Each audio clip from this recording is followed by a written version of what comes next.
Alright, I don't remember this chick's name. This is Toph's daughter.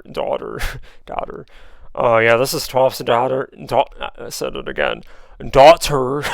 Daughter. I will say she's. Uh, I'm just. Where should I put her? Um, Honestly, it's kind of just between. Because I think she was at her most interesting when they introduced her conflicts with her sister.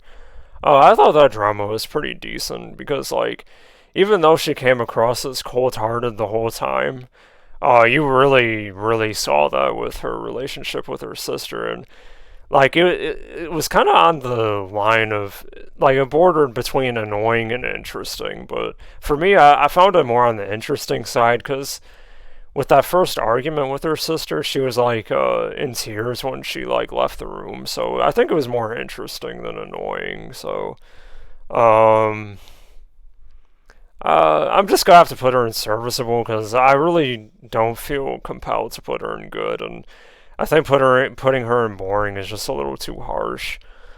Especially since honestly I don't even remember a whole lot about her. I do like the idea though. I like how she's like a police officer. Well, that's not really her. I don't think that's her title, but she's like a police character, and she uses her metal bending. Like the way they use metal bending in Korra is like pretty. I mean, even though and I really like how in the original series metal bending was like super duper rare, and it was like it felt a lot like cooler and more like a novel in the first series.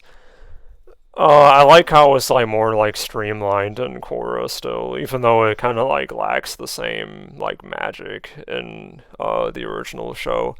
But I guess they make up for it with lava bending and The Legend of Korra, which I mean, lava bending wasn't really like that like heavily utilized, and it was just kind of meant to be like a moment of character development for Bolin's character. But I mean, yeah, it was still, she's an interesting character in concept, and she has some interesting moments too. But overall, I just say like serviceable.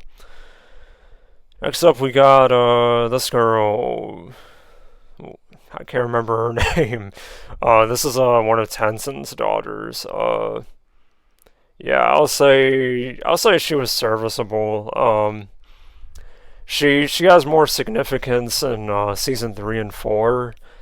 I like how I really did like how they ended season 3 with her like officially becoming like an air nomad, or whatever they call it. I'm pretty sure it's air nomad. Which, by the way, I forgot to show off my hat that my sister got me like a few years ago for Christmas. Air nomads. I was gonna wear it for the video, but it doesn't really fit well on my head with my hair right now. So, also, it might be a child-sized hat, but I mean, it's still pretty cool. So I was gonna wear it, but oh well, it couldn't really fit on my head that well. Plus, the way I have my camera angled, Anyway, back to the list. um. I can't remember her name. You know what? I'm just gonna look up her name really quick. I'm gonna look up Tenzin's daughters' names. Go look it up really quick, if as quick as I can. Tenzin's kids. Let's see. Janora. That's her name. Janora. Okay, so yeah, Janora is like serviceable. What's the other kid's name? Because she's coming up next. Iki. Alright. Anyway, Rohan. He had another son. I don't know. Anyway, moving on. Um, yeah, Janora was, I really liked the way they ended season 3 with her. That was really nice. And I'm pretty sure she had more action going on with her in season 4. But yeah, I mean, overall, kind of a forgettable character in my opinion. But I think she's also a character who served her purpose enough, so I'll give her that much at least. Then we've got Iki, boring. I don't remember much at all about her. I remember her having sort of an annoying moment with Korra in the first season. I mean, it was kind of funny, but it also painted her as a pretty annoying character, like right off the bat. So, yeah. Oh, you know what? I remember that whole thing with her and like the baby Appas was actually kind of cute. But I mean, that's pretty much all I could say about Iki. Not a very important character, at least from what I remember.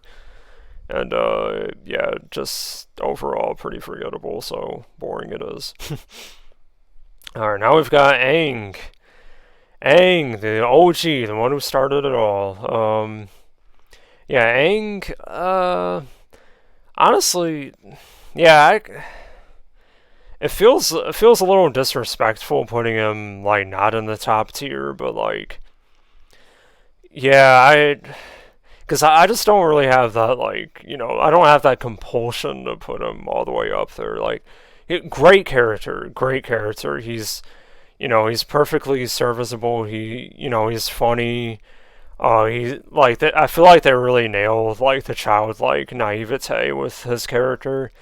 Because he has flaws. He does mess up a few times in the show.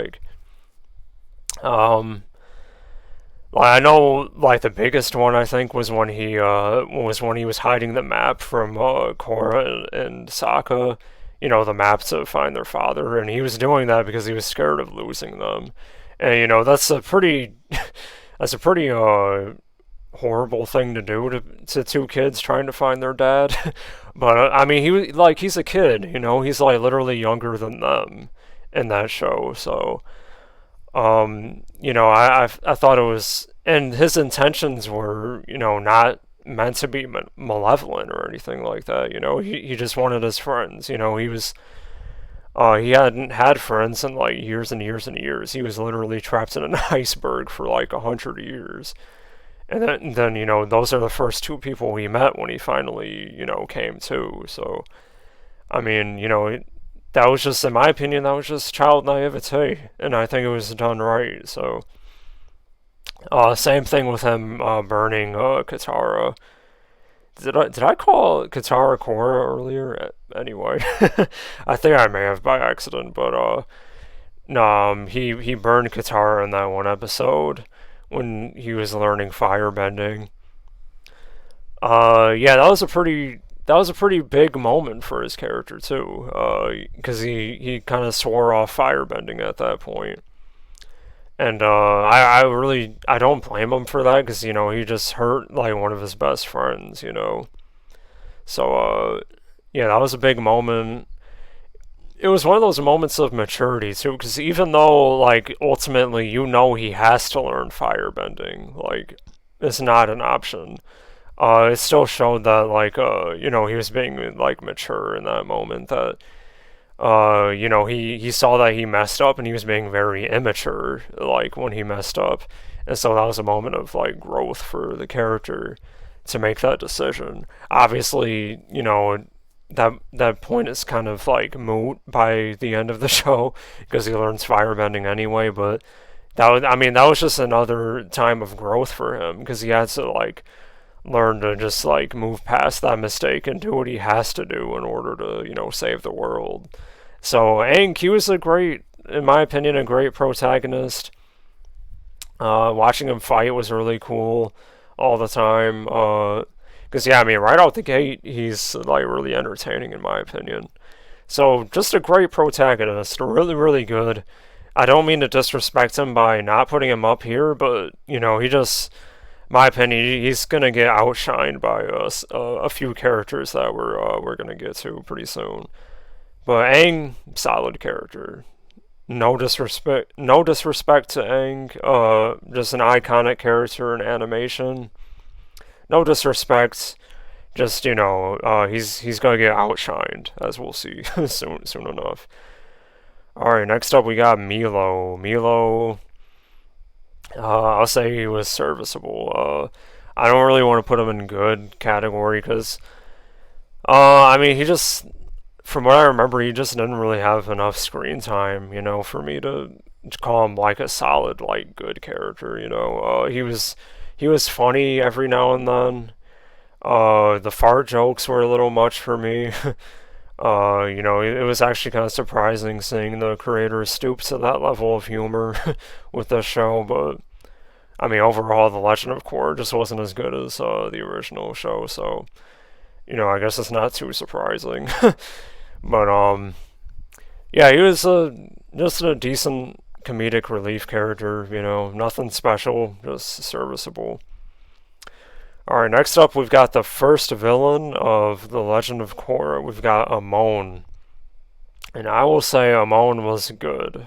He was a good villain. That might be a bit surprising that I didn't put him in great. But that's just because, see, personally, he was a twist villain. I I just didn't really like that twist. Like, I wasn't a big fan of, like, the direction they went with, this character. Because, see, I feel like it was a big, in my opinion, I just felt like it was a big missed opportunity, like, to make him, like, a bigger threat. Because, like, the twist with him, so basically, for people who may not know this, his villain was his gimmick was he was the leader of like the Equalizer movement, and what their goal was to take bending away from the world to make everybody equal, hence the name. And so he had the ability to take people's bending away, and nobody like understood how he was doing it, and like that was a really interesting villain. That was a very interesting way to make this guy very intimidating. Like, whoa, this guy can take people's bending away. Like the only character who ever did that before was Aang, and so that led me to believe that he was an energy bender, and that I thought that was like pretty interesting.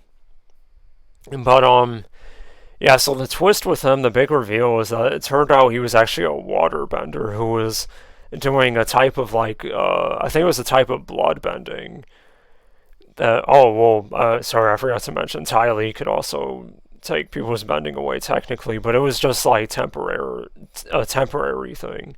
But with him though, it was permanent. With him and Aang, it was like a permanent thing that they could do. But anyways, back with him. It turned out he was a water bender, and he was doing blood bending to take people's bending away.